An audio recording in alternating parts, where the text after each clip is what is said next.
So we will continue with our panel on the future of legal education, and it's a topic that's on the mind of not just law schools, but really the entire profession. And it's a really, really interesting question for how do we need to train this next generation of lawyers to be really effective as lawyers in this changing marketplace. And I had the great fortune to get to know Professor Dan Rodriguez a little bit better. He was visiting Stanford Law School this past quarter, and he's been one of the thought leaders in the space of how legal education needs to change to make space for technology and to adapt to technology. So I think we're very lucky to have him here with us today and run this panel. He's been really a great force in the space. He's a change agent, and so please join me in welcoming Professor Dan Rodriguez and his panelists. Thank you, Roland. Can you hear me? Is this on? So emphasis on the one of, and of course it's one of many, and the many are many of you are here in the room. So let me say on behalf of this side of the podium to thank all of you in wherever particular walk of legal life you work, whether as lawyers or not, for all the contributions. And while I'm at it, thank the FutureLaw Conference in its 7th year, as I understand it, for all the incredible work that's being done. I'm glad to be back here at Stanford. So yes, absolutely. Hippocratic oath is usually how I follow these things as a moderator. Try not to do harm, try to stay mostly out of the way, which is easy to do given this fabulous panel. I'm going to take a page from David Engstrom's playbook and even have even thin down somewhat more the introductions of the panel, not because they don't deserve more fulsome introductions, but the bulk and balance of their incredible work and contributions is contained in the program, and I certainly advise you to look at them. I'm not going to thin it down to zero, so I do want to quickly mention that we have just an extraordinary distinguished panel. You know, in some panels like this talking about future legal education, it would be lousy with law deans, and that's all you'd hear from. And thanks to the good credit of the organizers of Codex, that wasn't the agenda and the plan. And even as a recidivist law dean, that's good, because we have some diversity in our program too, so we can talk about the future of legal education from the vantage point of folks who bring different perspectives to the table. So in the order of the folks who are gonna make some remarks, and we're gonna obviously have a spirited exchange. A bitter agreement and disagreement as the circumstances allow. Jay Mandal is a co-founder and CEO of Law Pivot, company that he could explain better than I could explain to some degree in the program. That was sold to Rocket Lawyer and had a position that I'd never heard of, but you have to figure many of us covet, which is, as I understand it, GM of the legal advice business. I like to think of myself in the legal advice business, but he actually was paid for the opportunity and the privilege, and that's terrific. So Alice Armitage, who I've gotten to know particularly in the last year, incredible thinker and writer and contributor across the bridge.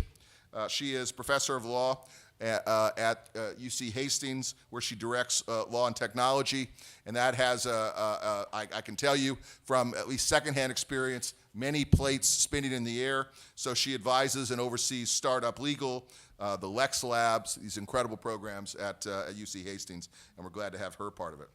Alinda-Ikanza, which I'm sure I mispronounced every part except the Linda part, but apologies for that.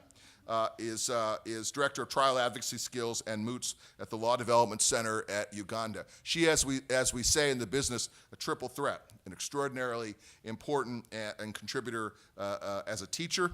She is a tech innovator, has said what many of our students aspire to do, which is created an app and developed a business around that, and also is an extraordinary private lawyer. And last but not least, Dirk Hartung, apologies. See, I was getting kind of thinking Linda, I got that right, so I'll mess up Hartung's first name. Dirk Hartung, who's Executive Director of Legal Talent at Bucerius Law School in Hamburg, Germany. All right, let's get to it. So just a couple very short introductory remarks. Who cares? Future of legal education. Well, because for better or worse, given the guild that we are, this is a long regulatory story that's certainly beside the point of this panel, we get to, in law schools, train the next generation of lawyers. We have an hegemony, quite frankly, over that. So the future of legal education is squarely in the hands, again, as I say, for better or worse, in law schools. And so saying something about what law schools do across the world, not limited to the United States, is something that should be on all of our minds, because we're the only ones we can. We're in the talent management business, and so we are shaping the current and the next generation of lawyers. We don't tell them how to think, but we help inculcate not only the values, but in our educational programs about how they think as lawyers and legal professionals, how they perform, and ultimately have a small but not unimportant role to play in what they do. What we do in law schools and legal education is impacted by at least three overlapping considerations. First, and here I really do have to preface it by saying, again, for better or worse, by the assessments made internally by those who are in charge of the law schools, namely legal educators and deans. That's a remarkable statement in its own right, and we could talk and should talk about that. Second, by regulation. In the United States, the American Bar Association, and many other countries, probably most other countries, by some amalgam of the state governments or the federal government, by regulations, and number three, by the marketplace, by folks who tell us on the outside what we should or should not be doing. So with that, let me turn the floor over to Jay in the first instance. And so the question I sort of want to tee up to the panel is what I think is the key one is, on the assumption that if it ain't broke, don't fix it, is it broke? What are the problems that legal education faces? That question has to be asked to say anything intelligent about what the future is. So, Jay. Great. Can everyone hear me? Great. First of all, I feel incredibly humbled and privileged to be able to be in this panel with these great speakers. I'm part of the original, and I think there are many of you in the room, group of ragtags and misfits who were part of this journey 10 years ago when Roland Vogel and Mike Genesreth put together this conference with a room that was probably as big as this table here, of maybe 15 or 20 people who were speaking to each other about the idea of legal technology and innovation. And it's very humbling to see this incredible room of people who feel passionate, and they've made this a movement, not only here at Stanford, but at your respective universities. So thank you for this honor to speak in front of you. I think if we can pop up the thing, I'm also a bit of a misfit here because I've spent the first 10 years of my career as a lawyer, in-house at Apple and also at law firms. And the last 10 years of my career, I've been a product executive as a startup founder, as an executive at tech unicorn companies, and now as a product executive at a Fortune 100 company with a team of about 1,000 engineers and developers.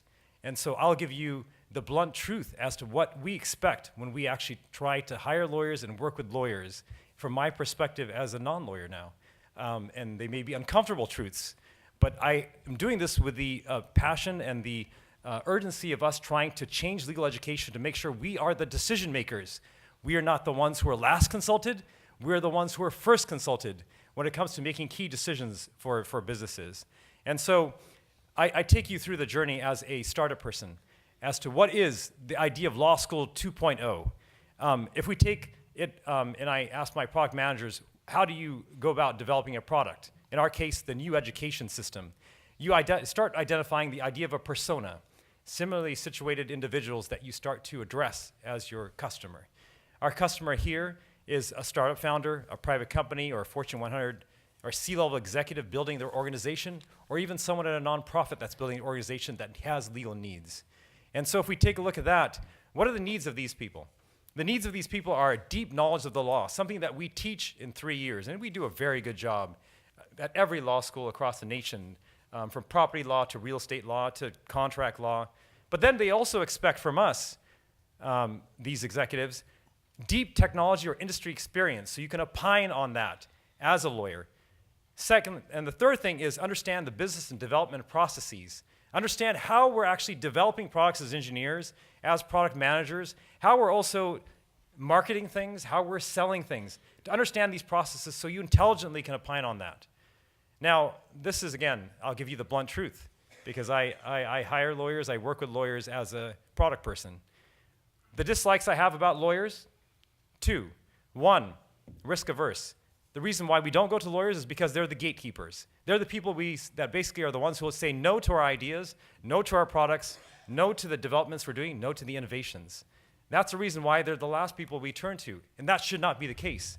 As a lawyer, I feel bad about that. I feel bad that we have this sort of viewpoint as executives. And the second one is that, especially when you're graduating from law school, these graduating attorneys, and they mature over time, present legal options.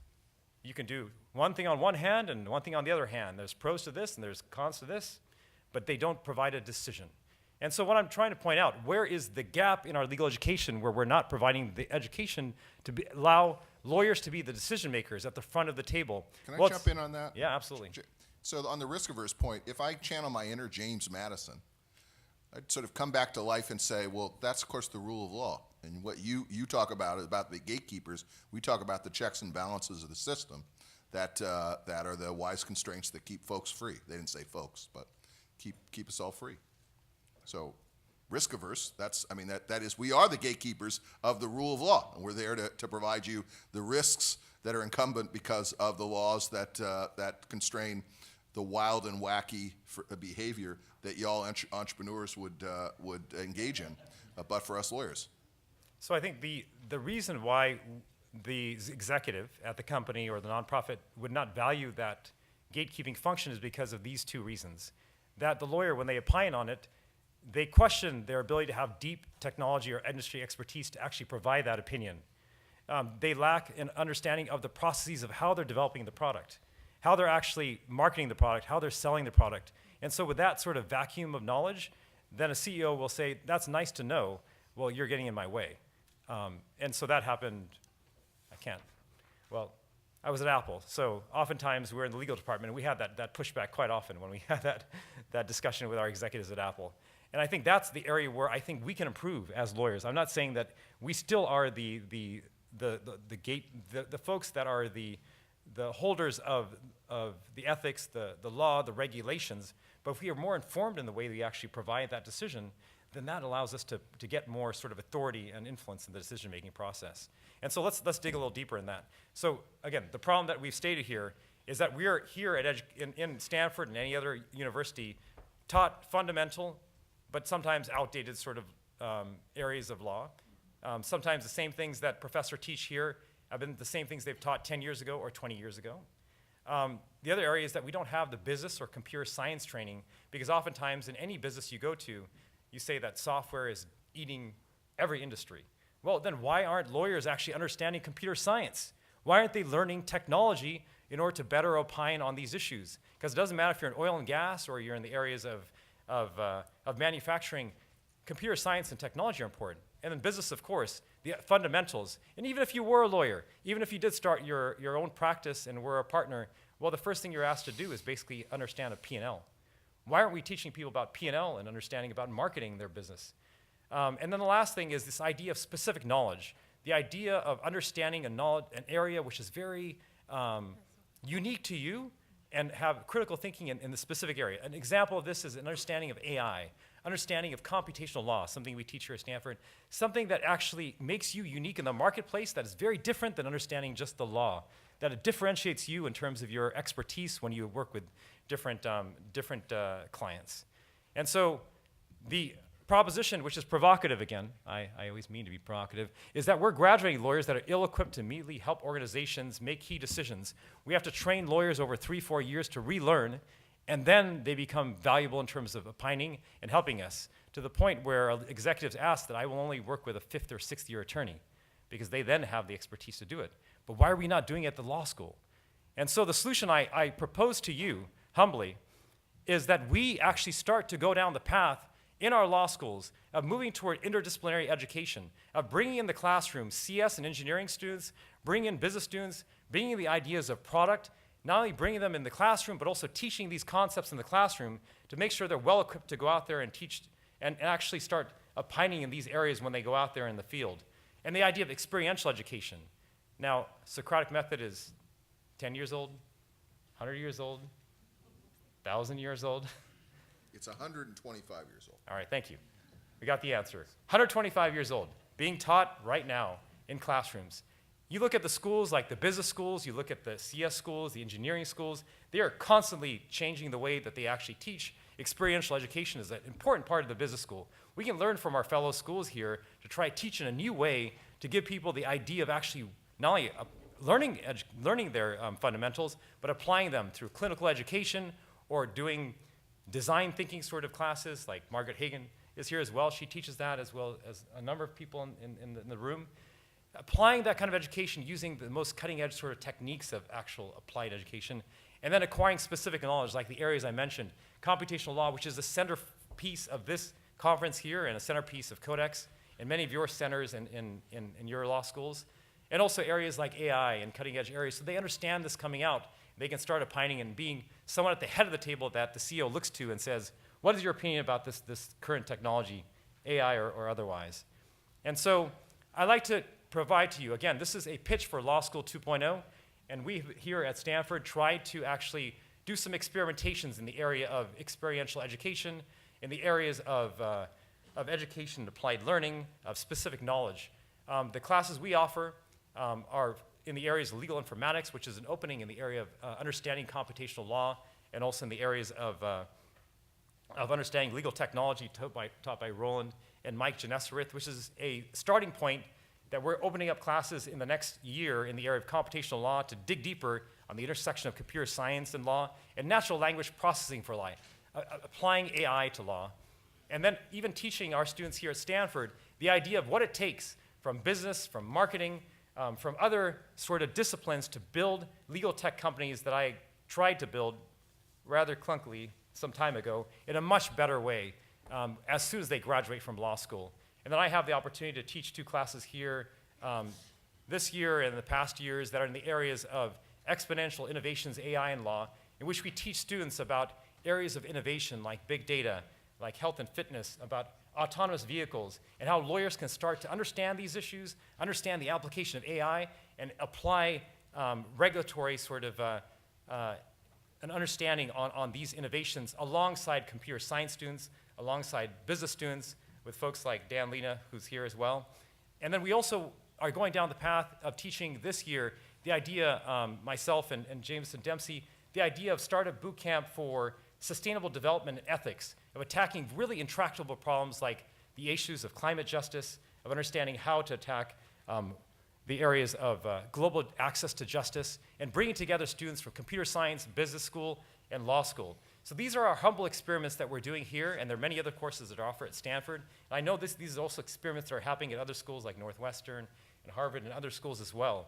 But I propose to you as a startup founder that my ask to you as well-heeled investors and VCs in the room, I ask all of you for a $10 million investment in Law School 2.0 to invest in 10 professors and engineers in the curriculum and in marketing. So I never thought you live long enough as somebody, in my case, have been dean 13 years. I never thought I'd see the day in which I interrupt somebody who's asking folks for money. But I'm going to do that, not because of anything about this ask, but because I want to move the panel along. So I'm going to actually ask you, Jay, to hold off on the other slides. And sorry to cut you off in mid-sentence, but I'm not that sorry. Because I want to continue the conversation. I want to shift to Alice, pivot to Alice. So before I do that, I was joking, of course. So my last ask is that I humbly ask everyone who is a law school educator, an alumni of a law school, a professor, or a law center, this goal that we're trying to do here at Stanford to try to increase by 50% classes that actually teach in the areas of interdisciplinary education, experiential education, and acquiring specific knowledge. Because I think this is the way we can move the ball forward, not only at Stanford, but all your respective universities that you teach at and that are alumni. And you actually, like myself, I'm a practitioner. I come here at Stanford and I teach. You can do the same thing at your universities. But that's my bold I feel ask. totally defanged. In the good old days, when I interrupted somebody, they stayed interrupted.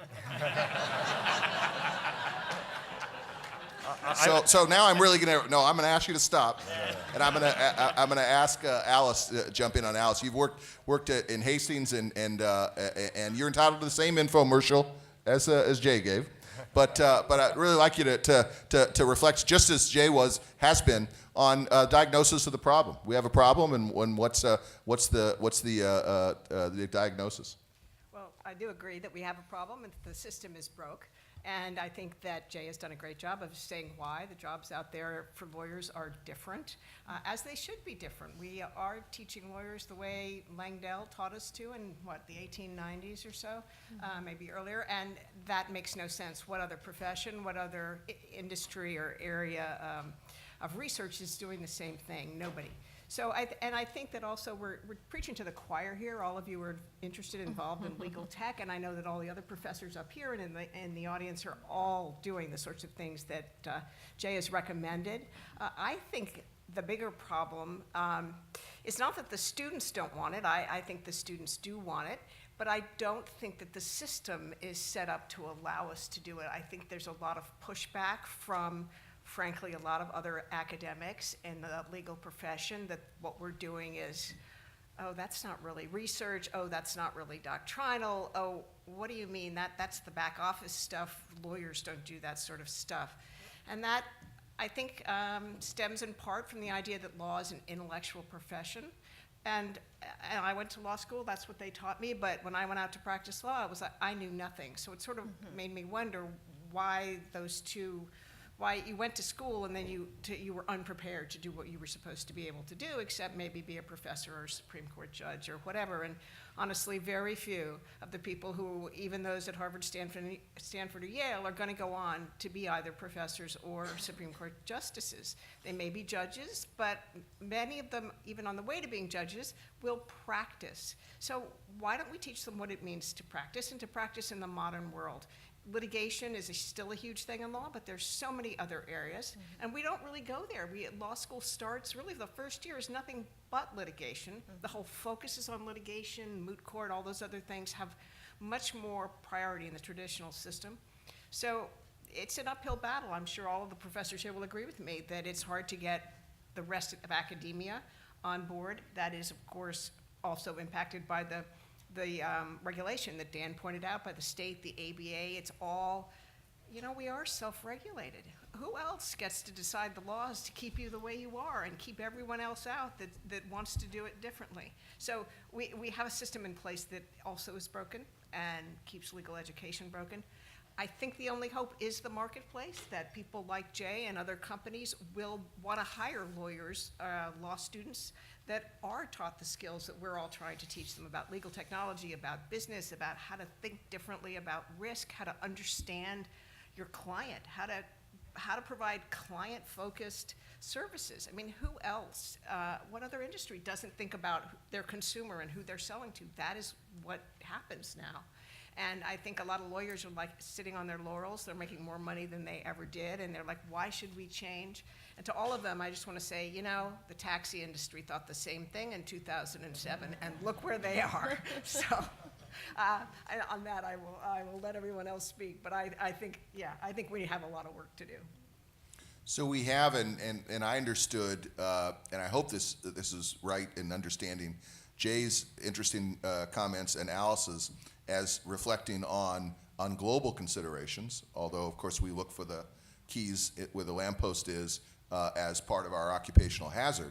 But there are global perspectives, particularly given the global marketplace we're in. So that really be interested in Linda's perspective from not only from Uganda, but how you think about this work in legal education from a global perspective. Yeah. Okay, so how many of you here are from Africa? Anybody? Okay. Oh, cool. Yeah, for a moment it felt as though this was Star Trek and I had been telegraphed into the future. Because, so you have to understand what the historical perspective of law school in Africa was. Most of our law schools are only, the oldest are about 50 years old, and initially lawyers came to the UK or somewhere else to learn and go back to carry on systems that were predominantly not indigenous. Yeah.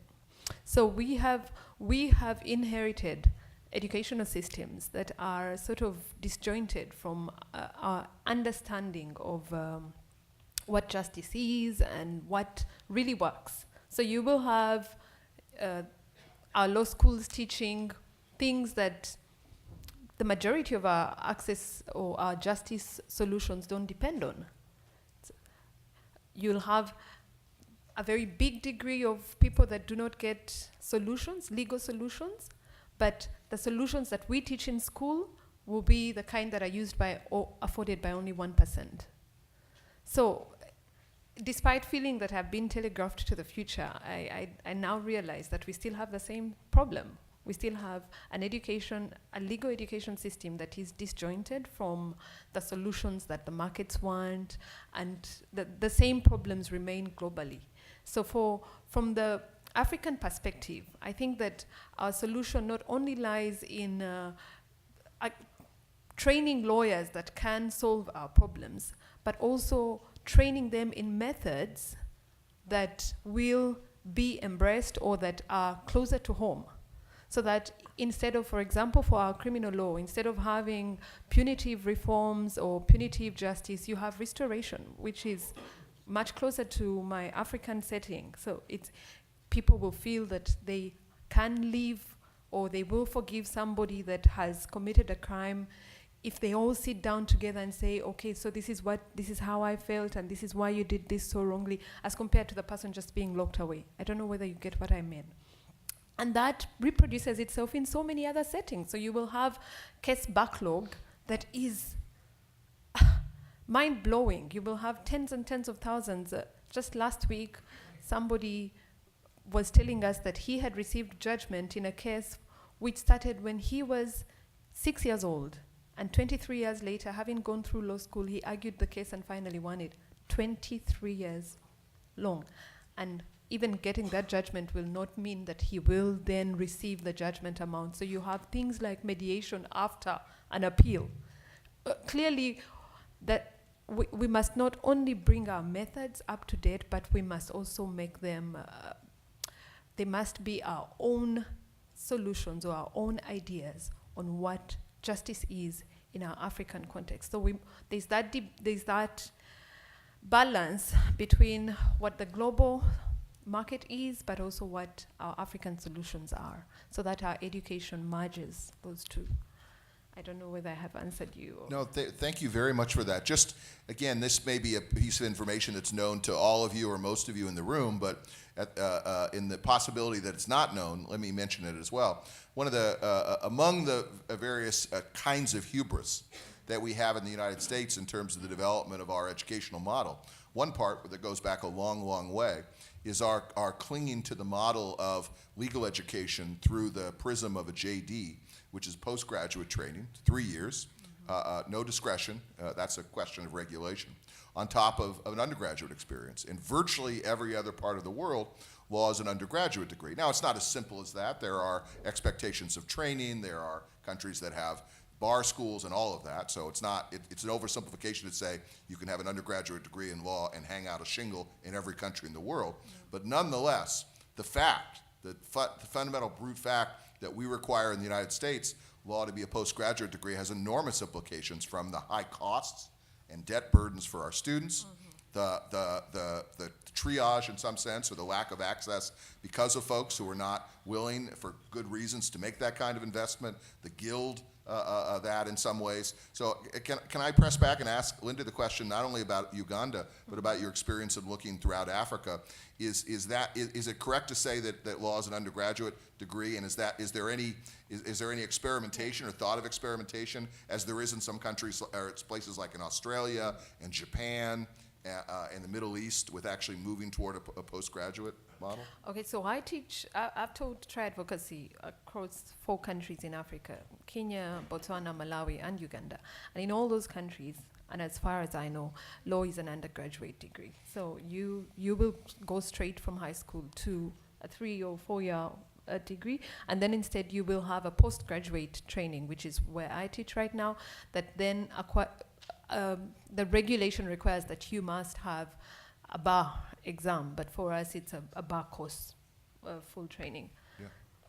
Just as a footnote to that, before I call on Dirk, in the UK, my understanding is, do we have some lawyers here, folks from the United Kingdom? So they'll call me on this if I'm wrong. Oh, they're not, so I can say anything I want. Oh, damn. I was worried about that. But my understanding is some innovations in the SRA, Solicitors Regulatory Authority, that are now in place means that folks can qualify to sit for the bar without having majored in law at all. They can have an undergraduate degree without necessarily having an undergraduate degree in law and still find their way to law school, to legal practice.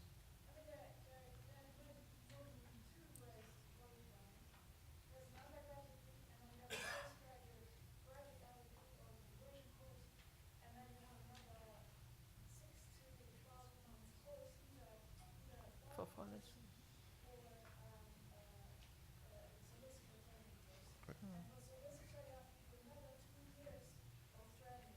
I'll repeat that for those who didn't hear yet.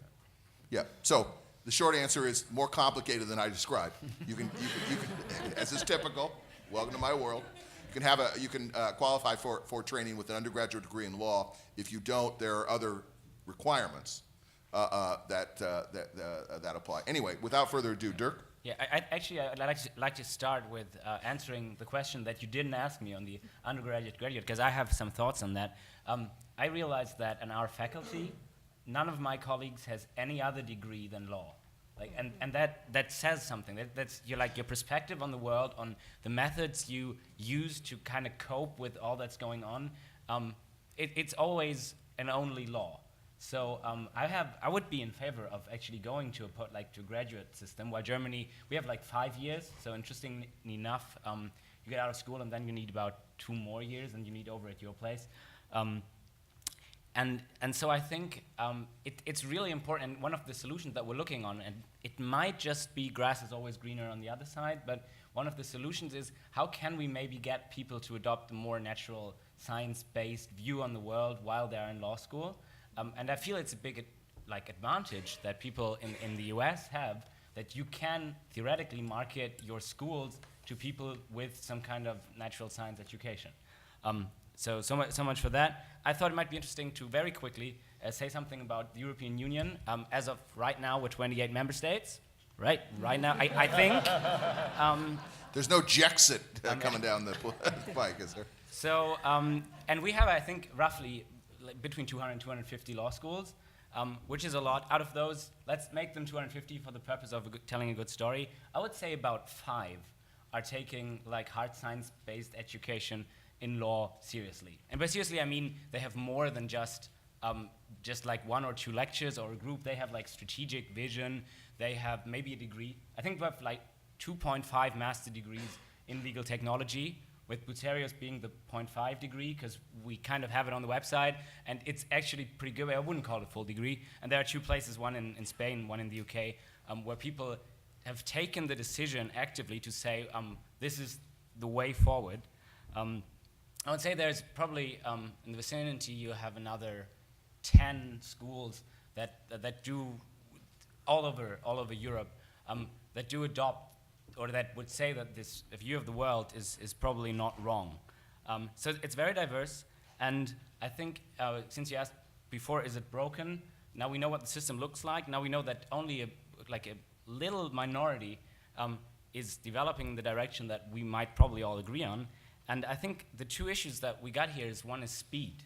I mean, we're slow, and we're slow on purpose.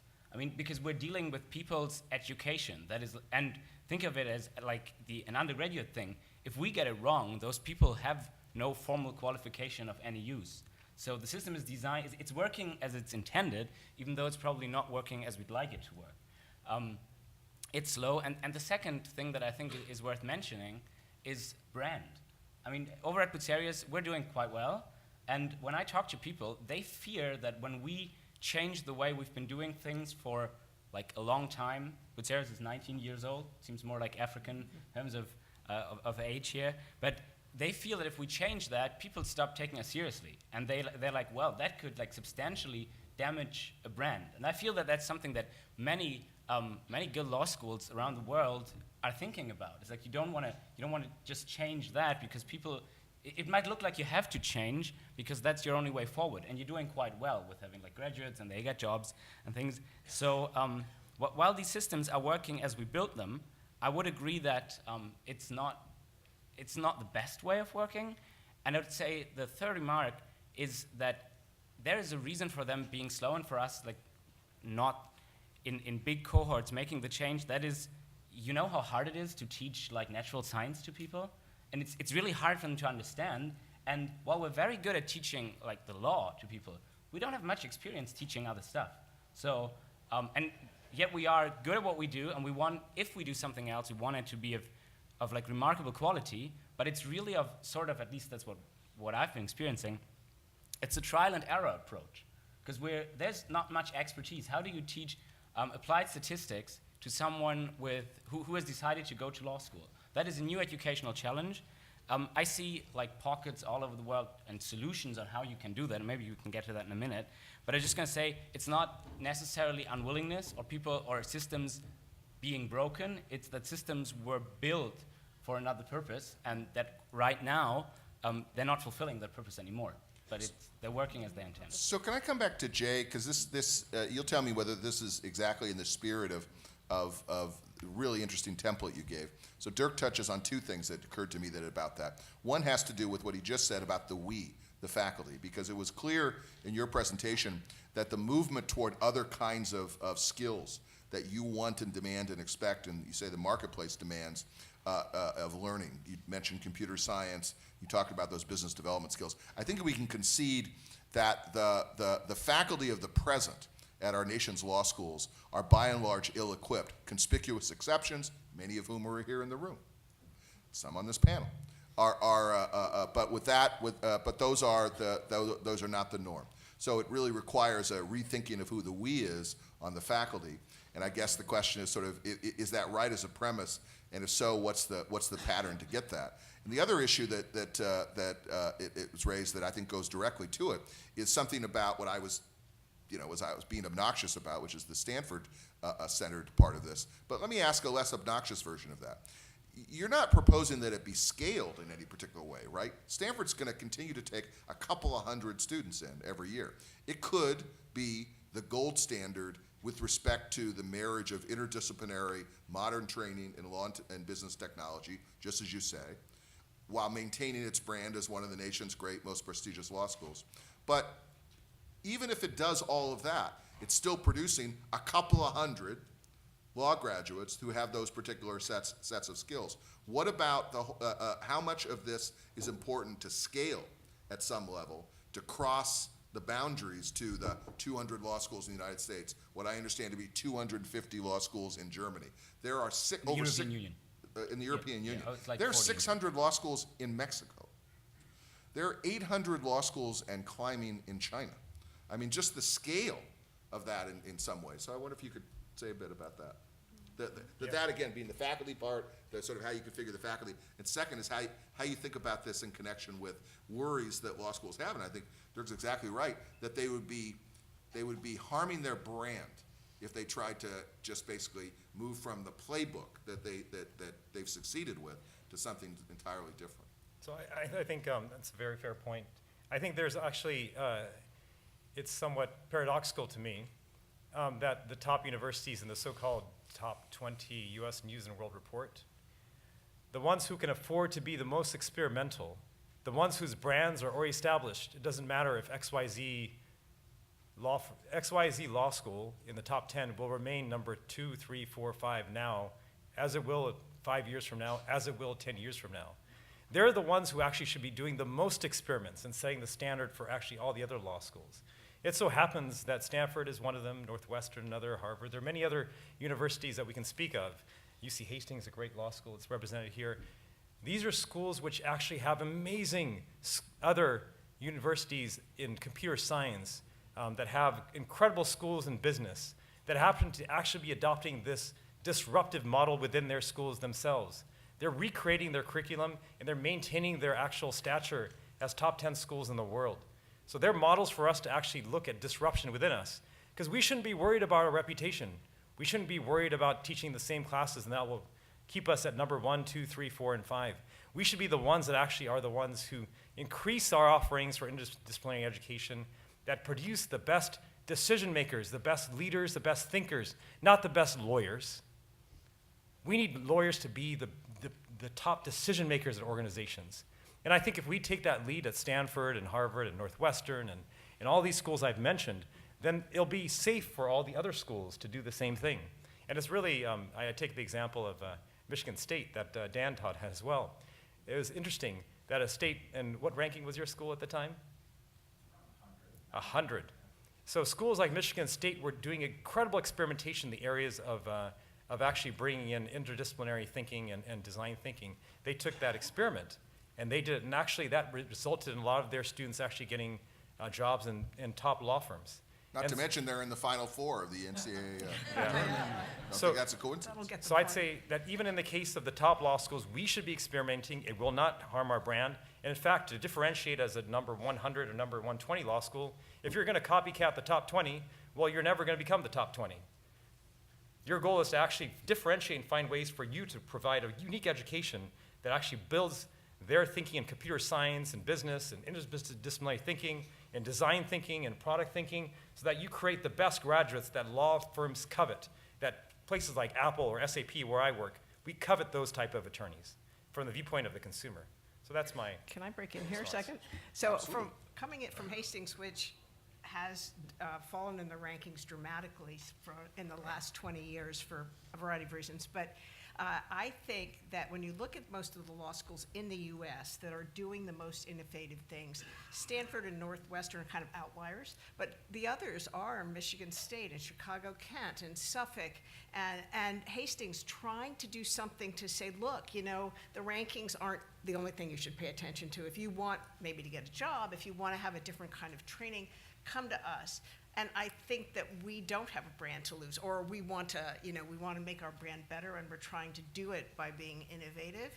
But I think you're right. The legal profession is so caught up in credentials, and you know we find that about people when you want to go to law school and the fights that are going over. Thank God law schools don't have athletic teams, or we would have been in the news lately.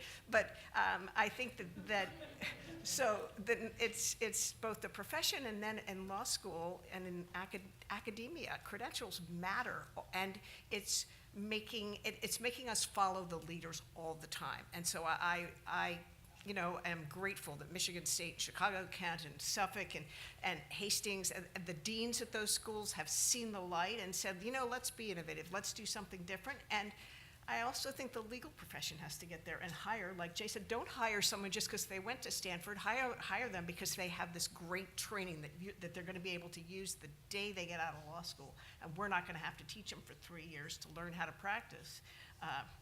And then I'm just throw out something else provocative here, which is I think law school should not be the same for everybody. If you want to do the intellectual stuff, if you want to be a Supreme Court justice or a judge or a professor, maybe there should be a PhD track. And then for people who want to practice law, whether we call it a JD or something else, why not? You know, in medicine, if you want to be a researcher on the top cutting edge, you know, cell bio, you know, small cell diagnostic tools or whatever, you get a PhD in biology.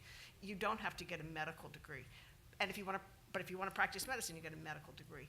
And I think that we should take a step back and really think through what are we offering and why and to whom, and what's the best way to do that in a way that they don't all have to have so much debt. So I'm going to use a poker term. I'm going to take that provocation and raise you one. See what you think of this.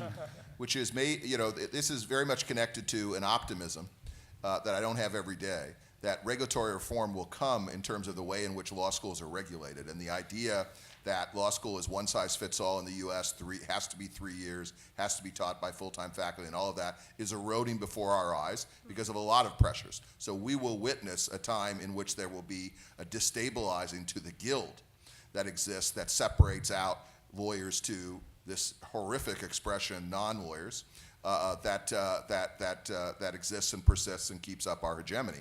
If that happens, or even happens to some degree, then the question might be, in terms of other models for legal education, one of those models might be training folks who are not necessarily invested in getting a JD in order to sit for a bar. And so the question of the workplace, of what it means to practice law, if the combination of regulatory reform of law schools and regulatory regulation of UPL, unauthorized practice of law, can align themselves, then the future might lie on some schools that say, we're in the business of providing legal education. We're not necessarily in the business, or primarily in the business, of training folks who are going to become practicing lawyers. And that model has been totally ceded to the occasional business school or public policy school or other kinds of entities. But legal education could be deeply embedded and engaged in that kind of project to the benefit of certainly the technology industry than others as well. That's wishful thinking, but like the saying about, do you believe in immersion baptism? Believe in it, I've seen it with my own eyes. I've seen that with respect to some of those innovations in schools. Dirk, you have something? Yeah, I think what you described, like major disruption in all ways, like the scenario that if you sit in a faculty room and you think that that's going to happen, this is going to be an interesting time, and it's not what everybody sees like them doing from now until retirement. But that's why I'm saying that's probably because like these schools who are doing really well should pay special attention, because all of this like great research that is enabled by our institutions and the good lives we can have educating future lawyers and all that, that is at risk if you don't, as the elite institution, if you're not prepared for that future, it's your life that will change dramatically. It's not the life of someone who like comes in, opens a new kind of law school, polytechnical thing that you described. Those people are going to have like a great journey. But if we don't adapt, or if we're not leading this, then this will substantially alter the lives of the people who can make the decisions right now. And I'd like to tie that back into the fact that we're regulating ourselves. I think the key here is motivating people who define what a law school experience is, which is mostly faculty, really, to explain to them, so why should they be thinking about it, even though it does not directly concern them? Well, that's a good scenario, because if you want to keep doing high-end research, and if you want to be able to enjoy all the liberties that you have as a law professor, well, you better make sure that the institution that supports all that is going to be around when what you just described happens. Yep. I want folks to start to open it up to questions. And as you're coming to the microphone for your questions, let me just toss out something very simply. Simply for the panelists, a lot of what we're thinking about in law schools too is sort of process changes. So the rise of attention to design thinking, the rise of attention and thinking to project management, and entrepreneurial thinking, which still needs, frankly, some content, I think, to fill it in, and soft leadership skills, may be also one of the really interesting developments in law schools that we're seeing happening. Well, it's folks in the microphone, so without further ado, yes, sir.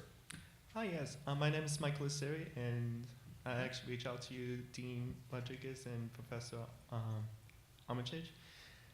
One, this is an amazing panel, an amazing conversation, and throughout the entire thing, I actually got really deeply moved and also infuriated, because it's not only about the law school education system of teaching people, law students, and trying to enlighten and embolden students and new attorneys to actually pursue this, but I actually did this myself. I'll be brief in terms of 1 or 2 sentences. I created legal AIs in 35 plus languages, fully voiced, and completing legal services.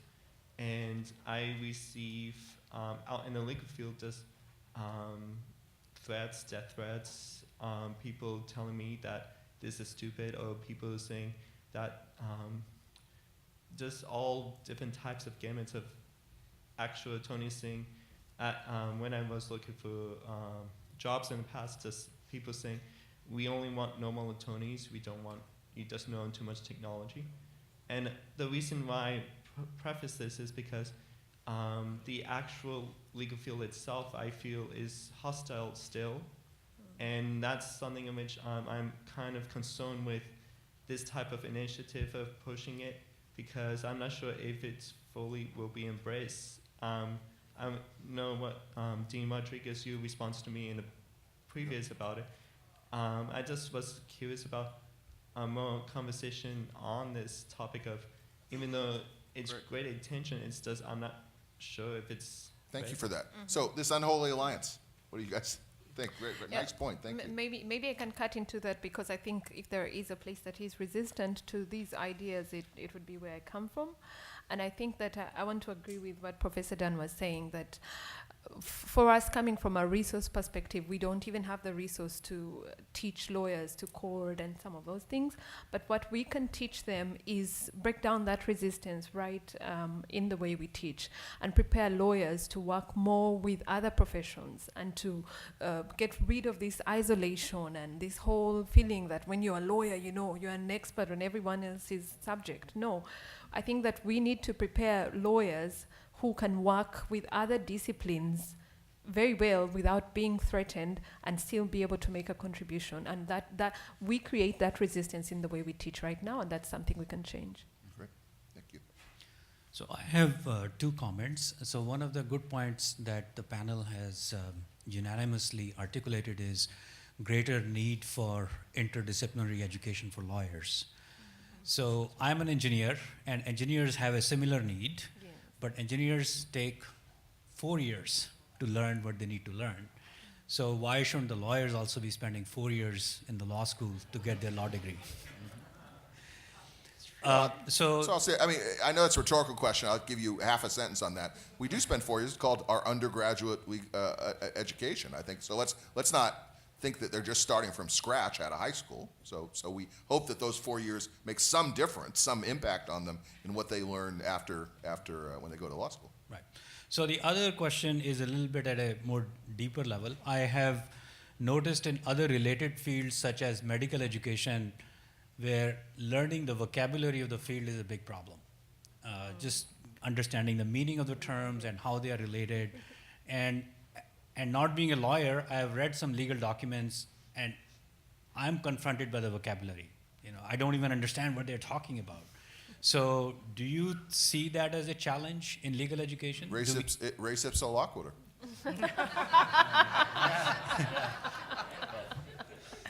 Others? I was gonna say, I see that as a challenge, but isn't that a necessary byproduct of like abstraction and of actually? There's use to specify terms, and I think if we turn it around, I think most people would agree that it can be equally horrifying to look at a medium complex formula that also expresses something very clearly. So I think there's the whole movement of making like legalese easier and all of that, but I think there is some merit to specificity and to taking time to familiarize oneself with those terms. So you said, do I see it as a challenge? I do, but I also believe that there's some good in that as well. Yeah, so all I was suggesting was that we could think of innovative technology that could help address that challenge. Thank you very much. Okay. So let me change your perspective a little bit as a law student, in opposed to someone who decides how Roland, legal education should be. No law students here at this conference. So I happen to go to one of the law schools in Germany that do offer degrees next to the legal education in business. I'm going to Berkeley right now, where you have the option to do. Can I just ask you to like call out what law school that was? Bayreuth, which like additional business education. In Berkeley, you can go to business school, take courses. You can go to School of Engineering. I do this right now. And you go forward and you think, well, I'm now like this new progressive type of lawyer who can do all kinds of things. But just yesterday, I was in my legal profession class, and we talked about how are you regulated as a lawyer? You can't make decisions for your clients. You can only provide them options. So when you go out of law school, that's what you know. Don't make the decision for the client. Now you're telling me that's not really the way it should work, but it's how we're regulated. So the next thing, I took the MPRE just a few weeks before, and they said, yeah, well, lawyers can only do like this personalized, standardized, tight-knit, situational consulting, but you can't give them an option for a do-it-yourself tool that is very individualized but automatic and not how it was used to be. So isn't the regulation a problem?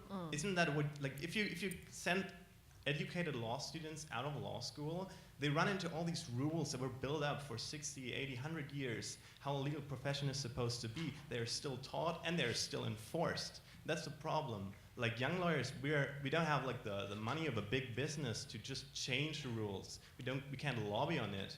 So we're just there, and the only chance we have is to raise up the ranks of a big like startup that has made it to such a high market penetration that they can influence the rules.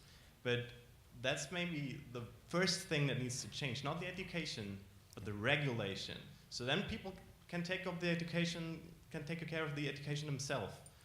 But unless they're not regulated, unless they're regulated, they will not do this. Great point. I just want to say, hurrah to that comment. I think that's exactly right. This is regulation of professional responsibility is not a matter of physics; it's a matter of politics.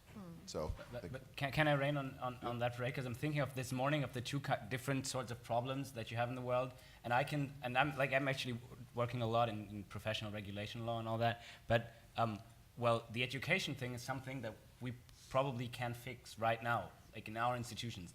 And I think it's fair to focus on what we can do, instead of saying, well, I mean, unless those guys change, because the regulator's going to tell you, it's law schools. The way you bring them up, they just want that. So I think I would say that's also a problem, moving targets, and we should be doing what we can, which is change education, actually. I think your question was pointed at me. And so I want to be clear. So I'll take you through a journey. I think you should look to your left and look to your right.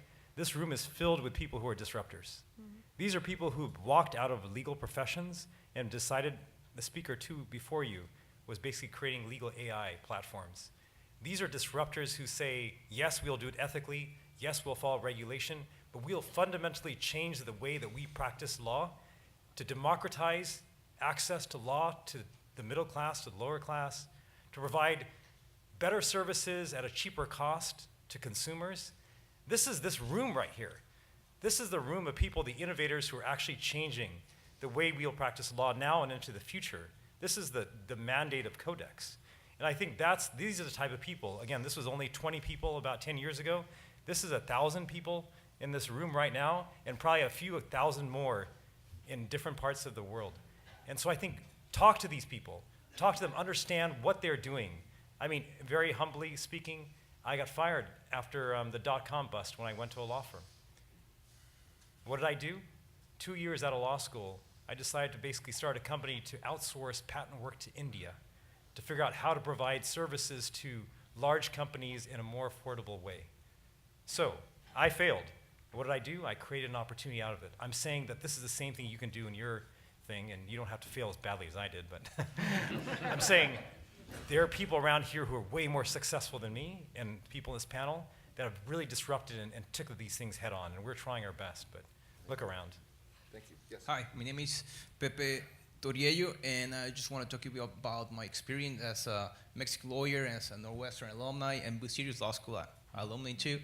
And the thing is that I think it's very hard to add a lot of different classes just to know how legal tech work. But I think it would be easier for us to have this kind of training, just like Excel or Word or Microsoft Word trainings, because there's a lot of different legal tech tools that can help us when we work at the law firm, just to decrease the non-billable hours, because we don't stay 8 hours at the law firm. We stay 12 a day, and these kind of softwares can help us to work way more efficiently.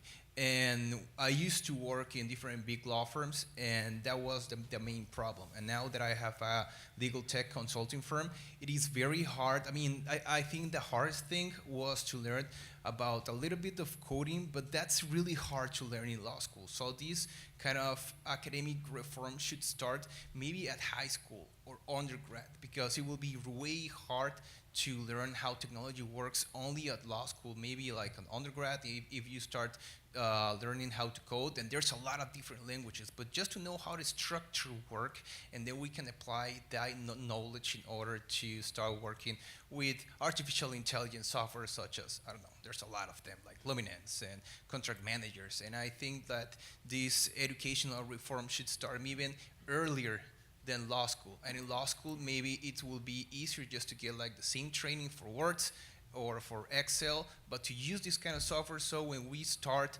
working at the law firm or to build our own company, we can just use it as easy as we use now, like Westlaw or LexisNexis. Great. We have time for 2 more questions, so we'll go one here and one there. What's that? Roland's in charge. If Roland says yes, I'm a mere functionary in a broad system. Yeah. Any comments on his question? But I can address mine Yep. right now. All right. So my name is Victor. I'll try to be as brief as possible. This panel was particularly interesting for me because I recently published a paper for a master's degree on legal education and technology. Sorry about that. And I would like to address a few things here. The first, as a background, I identified in my research that technology is not just one thing that drives the change. It's just one thing, right? But with this as a background, I identified specifically 3 things that could be like characteristics for the legal professional today, which are knowledge, skills, and subjectivities. And I'm talking about knowledge as something that a professional has to know, the skills at what, and like programming, for example, this is a skill, and knowledge like civil law or civil procedure. But the most important part, and in my opinion, and the most forgotten one is subjectivity. So like emotional intelligence or being able to resist error or self-awareness. The first 2, like knowledge and skills, you can easily address with new disciplines or probably changing methodologies.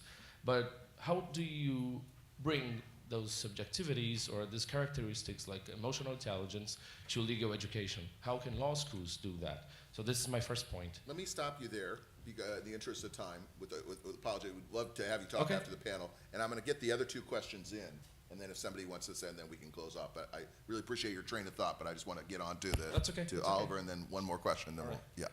Hi, I'm Oliver Goodenough. I'm on the faculty at Vermont Law School, also have counseled with the firm of Gravel and Shea. And the point I wanted to elaborate on, which you folks had touched on a bit, was this question of sort of non-JD legal education.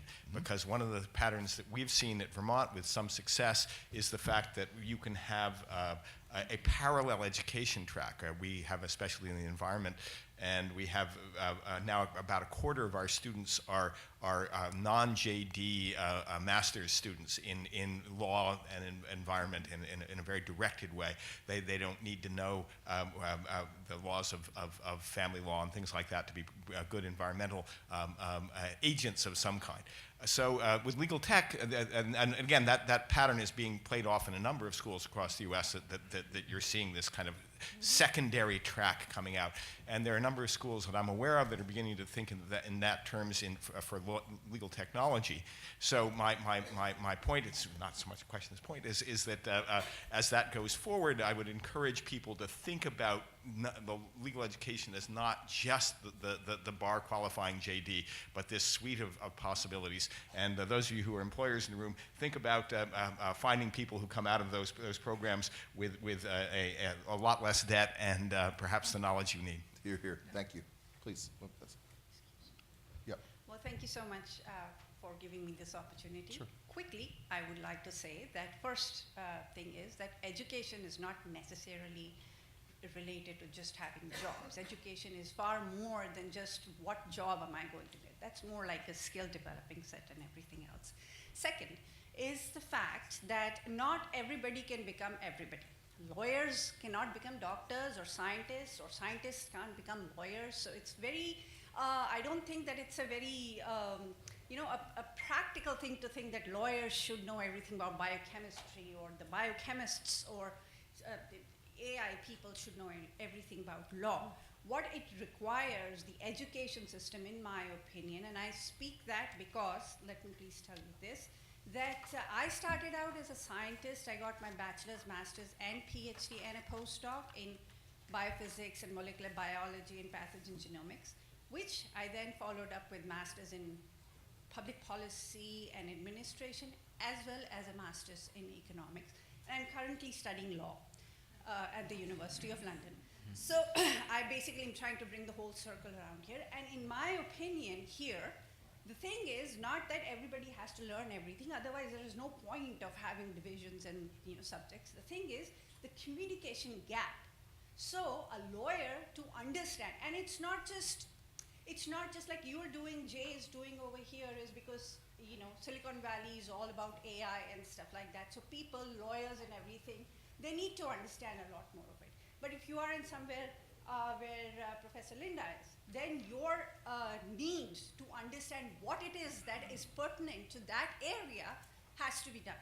But it is not that every lawyer needs to learn what it is that the chemistry is doing.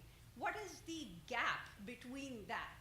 The communication gap between what a lawyer needs to know and what a chemist or whatever else can tell them is what it is. Because every chemist will not become a lawyer and every lawyer will not become a doctor. So thank you. I think the panelists, who I know I'm chomping at the bit, will respond to those questions while we're having lunch. Yes, that sounds great. And please join me in thanking the panel for a really fascinating panel. So we're